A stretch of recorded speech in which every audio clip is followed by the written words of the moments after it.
Welcome back to the Reload Bench. In my previous video where I talked about my new OLight i5R in blue that I ordered from batteryyunction.com, it might have sounded like I was doing a commercial for that company. No, I just wanted to share a resource with the audience that they could use if they were looking to make a purchase. It was the first time I used the company and it worked out really well.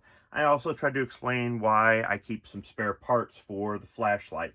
And I went over the basic features of the flashlight, which I've shown in review videos before, more or less just explaining why I like it so much. But I also mentioned that the one that was given to me by Travis P11 is kind of sentimental because it was a gift. Even though I use it every day and it's seen a lot of wear and tear, the thing functions and I really like it.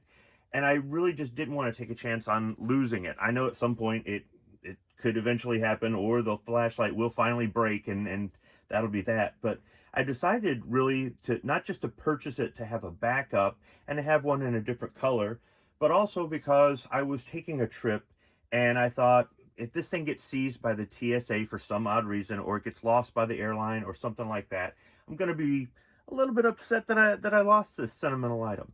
So while I was on the trip, I decided to test out the new flashlight in circumstances that I didn't use the original flashlight in. So in this video, you're going to see me illuminate the inside of two lava tubes with the flashlight, and I'm also going to expose it to some salt water. So here we go. All right, so this is leading into a lava tube. You really can't see down in there, but on the higher of the two settings, we can shine some light on the subject. I can't get any closer. I think you can see how well it works.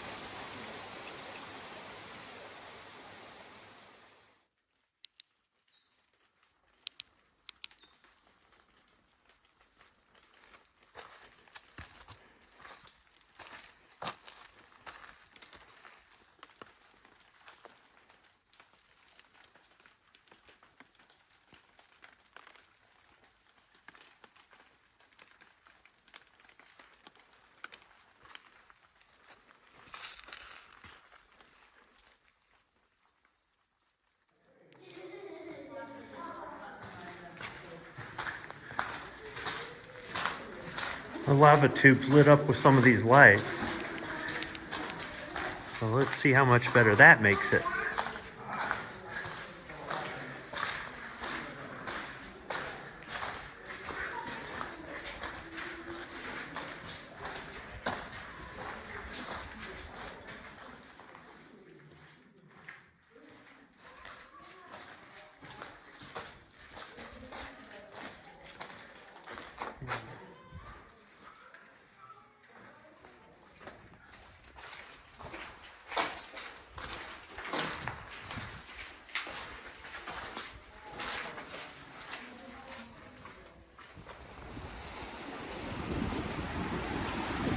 So I'm here at Punaluʻu, Black Sand Beach, on the island of Hawaii, and I've come out to the rocks on the edge of the beach to test my OLight i5R EOS for saltwater resistance.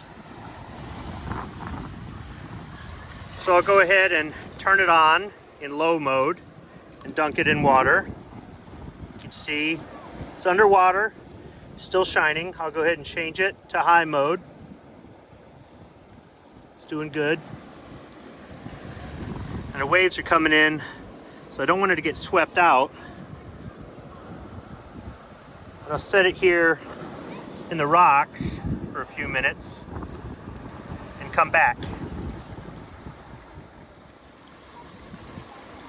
All right, so it's been maybe 2.5 minutes, and I did put my hand over it a couple times, like right there, just to keep it from getting swept back out.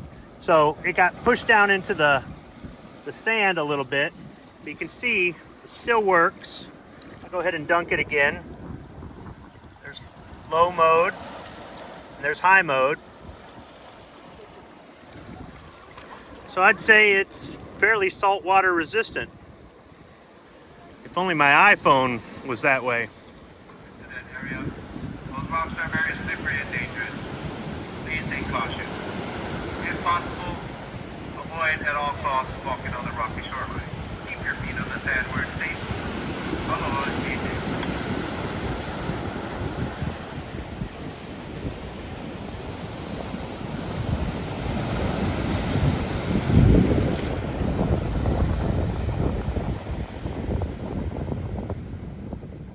Before I end the video, I want to do a couple tests with both flashlights.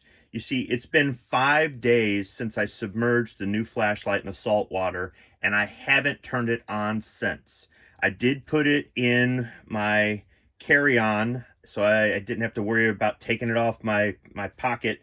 It did go through TSA a few times. I had to put it in a little bin and run it through the scanner and whatnot, and I just thought it'd be easier to put in my carry-on. But overall, it was with me everywhere on 3 different islands. I didn't lose it.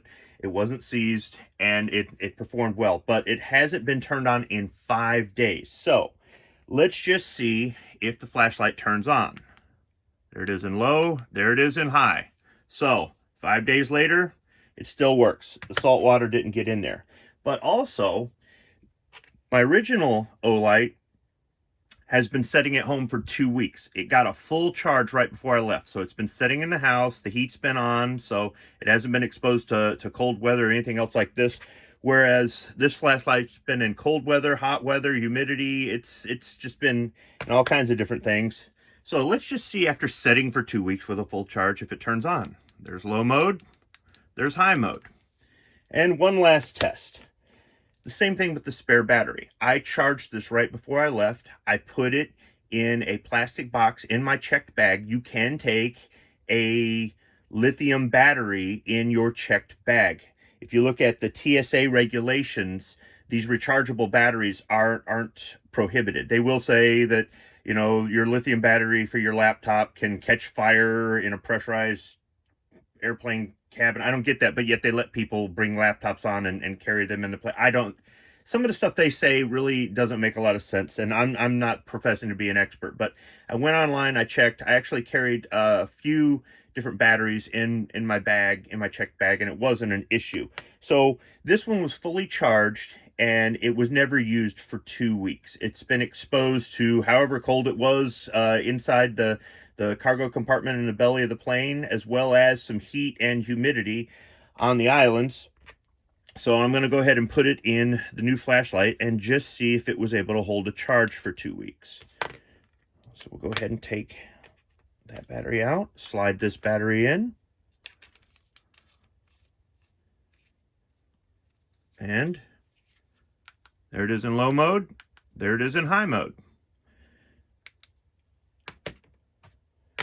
So there you go. I thought I'd just have a little fun while I was on vacation, do a couple more tests, and just see how durable these flashlights are.